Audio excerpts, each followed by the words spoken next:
दोस्तों एक बहुत ही गरीब लड़का जो कि अपनी साइकिल से हर रोज फूल बेचने का काम किया करता था।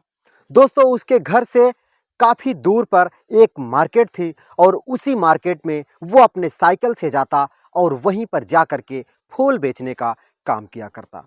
दोस्तों एक दिन वो अपनी साइकिल से फूल बेच करके अपने घर लौट रहा होता है कि तभी एक बस उस लड़के को रौंदने के लिए उसके पीछे लग जाती है। मानो बस का ब्रेक फेल हो गया था और उसकी स्पीड थोड़ी सी कम थी, जिस वजह से वो लड़का बार बार उस बस को घूम करके देखता और अपनी साइकिल की रफ्तार को बढ़ा लिया करता। लेकिन वो बस न तो रुक रही थी और न ही रुकने का नाम ले रही थी। दोस्तों वो लड़का समझ जाता है कि ये बस हो ना हो मुझे टक्कर जरूर मार देगी, जिस वजह से उसने अपनी साइकिल को रोड के बगल से घुमा देता है और बगल में एक खाई और एक बाग होता है, उसी के अंदर लेकर के गिर जाता है। दोस्तों जब वो अपनी साइकिल से गिर जाता है और तभी सामने एक पेड़ से वो बस जाकर के टकरा जाती है और वहीं वो खड़ी हो जाती है। दोस्तों जैसे ही बस रुकती है तो बस के अंदर बैठी एक लड़की बहुत ही जोर से, जब बस में हलचल होती है तो वो अपने ईयरफोन को बाहर निकालती है और जानने की कोशिश करती है कि आखिर ये बस रुकी क्यों और इस बस में इतनी जोर से हलचल क्यों हुई, सारे लोग अपनी सीट से इतनी तेजी से हिल क्यों रहे हैं। दोस्तों तब उसे पता चला कि बस का एक्सीडेंट हो गया है और एक लड़का मरते मरते बचा है। दोस्तों वो लड़की तुरंत अपनी विंडो से अपने सर को बाहर निकालती है और उस लड़के को देखने की कोशिश करती है जिस लड़के का एक्सीडेंट होते होते बचा हुआ था। दोस्तों जैसे ही वो उस लड़के को देखती है तो देखते ही वो लड़का और वो लड़की दोनों की निगाहें एक दूसरे से मिल जाती है। दोस्तों वो लड़का देखने में बहुत ही खूबसूरत था, बहुत ही हैंडसम था और लड़की भी बहुत ही खूबसूरत थी, मानो वो आसमान से परी के जैसे नीचे उतरी हो। दोस्तों वो लड़का अपनी साइकिल से गिरा हुआ था, लेकिन फिर भी वो उस लड़की को देखे जा रहा था और वो लड़की भी उस लड़के को एक निगाह से लगातार देख रही थी। दोस्तों आंखों ही आंखों में लड़की और लड़के का जो मिलन होता है वो प्यार का पहला मिलन हो जाता है और बस अपना सब कुछ सही करता है और आगे गैरेज पे जाने के लिए वो निकल पड़ती है। दोस्तों वो बस गैरेज की तरफ जा रही होती है, लेकिन जो लड़की होती है वो उस लड़के को ही घूर रही होती है। दोस्तों जब तक वो बस उस लड़के से ओझल नहीं हो जाती है तब तक वो लड़की उस लड़के को अपने सर को उस विंडो से बाहर निकाल करके देख रही होती है और वो लड़का भी उसी लड़की की आंखों में अपनी आंखें मिला करके देख रहा होता है। दोस्तों बस ओझल हो जाती है और वो लड़का, उसे होश आता है कि आखिरकार मैं तो नीचे गिरा हुआ हूं, क्योंकि वो ख्याल से जब बाहर आता है तब उसे अपना एहसास होता है और अपनी साइकिल उठाता है और अपने घर निकल जाता है। दोस्तों आने वाले समय में वो लड़का और वो लड़की जब एक दूसरे से मिलते हैं तो लड़का उस लड़की को जब पूरे तरीके से देखता है, सर से लेकर के पांव तक देखता है, क्योंकि आज तो उसने बस में देखा था, लेकिन आने वाले समय में जब उसे सर से पांव तक देखता है तो उसके होश उड़ जाते हैं, उसकी रूह कांप जाती है। दोस्तों आइए जानते हैं कि आखिर उस लड़की को सर से पांव तक देखने के बाद इस लड़के की हालत आखिर ऐसे क्यों हो जाती है। पूरा कहानी के अंदर आपको मैं बताने वाला हूं। इस कहानी को शुरू से लेकर के अंत तक जरूर देखिएगा, जिससे आपको सब कुछ डिटेल से समझने को मिले। दोस्तों इस कहानी को अगर आप शुरू से लेकर के अंत तक देखेंगे तो आपको बहुत कुछ सीखने को मिलेगा और ये वीडियो बहुत अच्छा लगेगा। लेकिन वीडियो में आगे बढ़ने से पहले बस एक ही छोटा सा रिक्वेस्ट है, इस वीडियो को लाइक कर दीजिएगा, चैनल को सब्सक्राइब कर लीजिए, जिससे मेरा हर वीडियो आप तक पहुंचता रहे और आप हमारे हर वीडियो का आनंद लेते रहो। दोस्तों वो लड़का उसी दिन से उस लड़की के ख्यालों में डूब जाता है और वो लड़का उसी लड़की के ख्यालों में हमेशा खोया रहता है। दोस्तों वो लड़का न तो लड़की का नाम पूछा था और न तो लड़की ने ही लड़के का नाम पूछा था।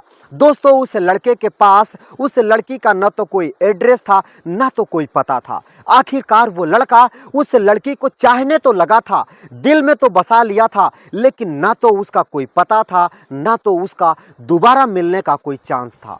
क्योंकि वो लड़का अपने दुकान पर रोज आया जाया करता था और रोज हजारों बसों के अंदर उस लड़की को देखने की कोशिश करता, लेकिन वो लड़की उसे कहीं नजर ही नहीं आती है। क्योंकि वो लड़की अपने कॉलेज पे जाती और कॉलेज से सीधा घर आती। दोस्तों, लड़की को भी नहीं पता था कि लड़के की मार्केट के अंदर फूल की दुकान है जहाँ पे वो उससे मिल सकती है। दोस्तों, धीरे धीरे ये जो सिलसिला होता है वो 3 महीने बीत जाता है।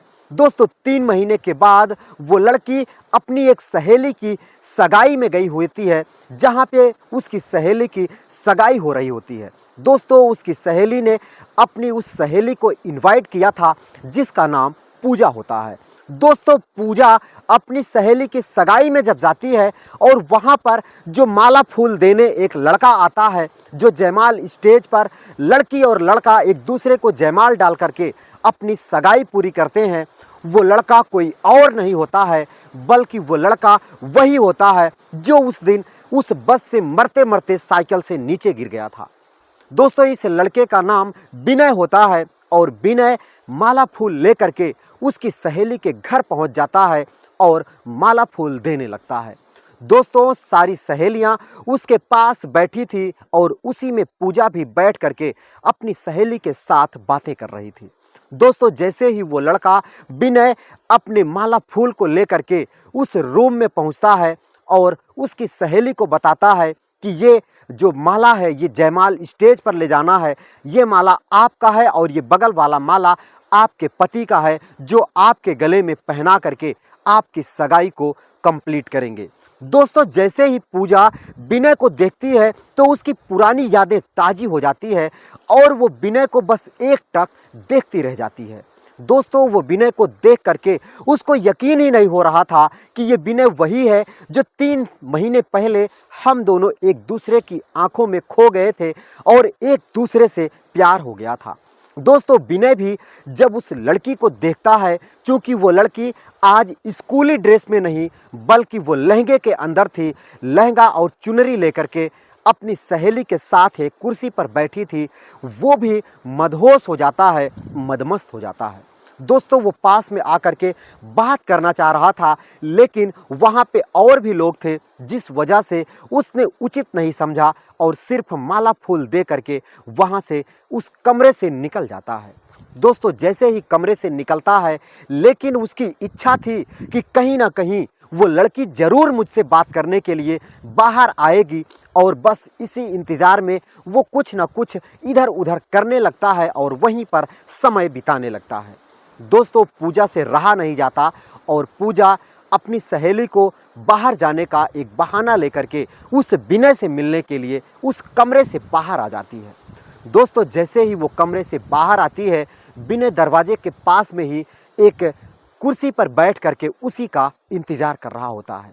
दोस्तों, जैसे ही वो विनय के सामने आती है, विनय जब उसे देखता है और पूजा जब विनय को देखती है, तो फिर उन दोनों की जो आंखें होती हैं वो मिल जाती हैं और एक दूसरे से प्यार भरी निगाहें मिलाने लगते हैं। दोस्तों, जब पूजा को विनय ने जमीन से लेकर के सर तक देखा, यूं कह लो पांव से लेकर के सर तक देखा, तो उसके माथे चकरा गए, उसके होश उड़ गए। क्योंकि जो पूजा थी वो एक पैर से अपंग थी, एक पैर से अपाहिज थी। दोस्तों, वो एक हाथ में अपने बैसाखी लेकर के और दूसरे उसके जो पैर थे वो ठीक थे, लेकिन एक पैर से वो बिल्कुल भी अपंग थी। दोस्तों, जब विनय उसे देखता है तो उसके होश उड़ जाते हैं और वो उस पूजा से जाकर के उसके अपंग होने का कारण पूछने लगता है। दोस्तों, पूजा बताती है कि ये मेरा एक एक्सीडेंट था, जो कि बचपन में ही मेरा पैर मेरे धड़ से अलग हो गया था, तब से मैं अपने एक पैर के ही सहारे अपनी जिंदगी बिता रही हूँ।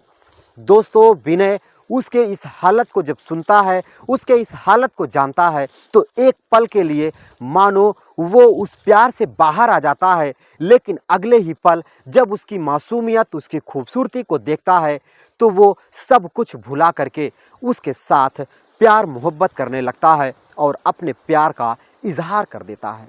लेकिन जो पूजा थी वो उससे मुंह मोड़ लेती है और कहती है कि विनय, आपको हजारों लड़कियां मिल जाएंगी, आप मेरे ही प्यार के पीछे क्यों पड़े हो?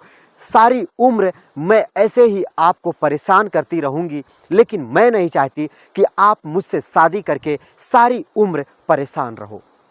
दोस्तों, विनय उसके उस रूप को और उसके उस सौंदर्य को देख करके मदहोश हो गया था और उसने उसकी अपंगता को सारी उम्र झेलने का वादा कर लेता है और कहता है कि हो ना हो, मैं तुमसे प्यार करके शादी करना चाहता हूं और तुम्हारे ही साथ अपनी पूरी जिंदगी बिताना चाहता हूं। दोस्तों, फिर क्या, आने वाले समय में विनय और पूजा एक दूसरे के घर वालों से बात करवाते हैं, लेकिन जो पूजा होती है वो एक करोड़पति बाप की बेटी थी।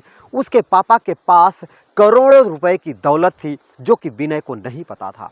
दोस्तों, उसके पापा यही चाह रहे थे कि लड़का ऐसा मिलना चाहिए जो दिल से मेरी बेटी को प्यार करे, ना कि इस धन और दौलत को देख करके। दोस्तों, वो लड़का उस पूजा को मिल चुका था जो कि उसकी धन दौलत को नहीं जानता था, फिर भी वो पूजा से दिलो जान से मोहब्बत कर रहा था और उसके साथ अपनी पूरी जिंदगी बिताने के लिए तैयार था। दोस्तों, जब पूजा के पापा को ये पता चलता है तो वो विनय से मिलने की इच्छा करते हैं। दोस्तों, पूजा विनय को बुलाती है और अपने पापा से मिलाती है। जब उसके पापा उससे मिलते हैं, उससे बातें करते हैं, तो उनको यकीन हो जाता है कि मेरी बेटी के लिए ये जो लड़का है बिल्कुल परफेक्ट है और इसी के साथ मैं अपनी बेटी की शादी कर दूंगा तो मेरी बेटी को अपनी ज़िंदगी में कभी कोई कमी महसूस नहीं होगी। फिर क्या, विनय और पूजा के घर वालों एक दूसरे से बात करते हैं और एक दूसरे के साथ शादी हो जाती है। दोस्तों, शादी तो हो जाती है, लेकिन अब विनय का जो काम था फूल बेचने का वो बंद करवा दिया जाता है और पूजा के पापा कहते हैं कि बेटा, अब तो तुम मेरे ही बेटे समान हो, तो मेरी ढेर सारी कंपनियों के मालिक हो गए हो, अब से तुम्हें ये काम करना नहीं पड़ेगा, अब से तुम इस कंपनी के मैनेजर हो, इस कंपनी के मालिक हो, तुम इस कंपनी का देख रेख करो और मेरी बेटी के साथ हमेशा खुश रहो। दोस्तों, फिर क्या, अब विनय और पूजा एक दूसरे के साथ हंसी खुशी जिंदगी बिता रहे हैं और जो विनय है वो भी अमीरों वाली फीलिंग से अपनी ज़िंदगी जी रहा है। दोस्तों, कहानी कैसी लगी? अगर ज़रा भी अच्छी लगी हो तो वीडियो को लाइक करिएगा, चैनल को सब्सक्राइब करिएगा। मैं मिलता हूं फिर किसी नई कहानी के साथ, किसी नए वीडियो के अंदर। तब तक के लिए दीजिए इजाज़त। नमस्कार।